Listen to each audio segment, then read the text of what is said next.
পাইছো আৰু ধনে জনে সম্পত্তি বৃদ্ধি হ'ব নে নহ'ব আমি পৰীক্ষামূলকভাৱে আমি নিবেদন যাচিছো ভগৱন্তৰ ওচৰত আগন্তুক আহিলা সময়খিনি যাতে সুন্দৰ হয় এই পৰিৱেশে যাতে আমাক শিশুটোক যাতে আহি থকা সময়খিনি সুন্দৰ হয়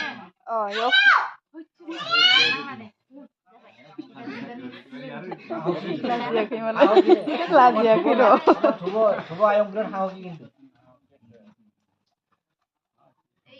এই আত্মীয়াকৰ স্বভাৱটো লৈছে ধান দিলে কাটি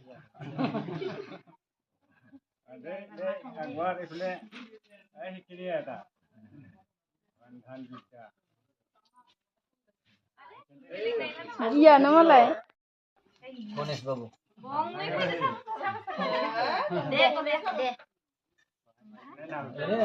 মাত্ৰ লগাই না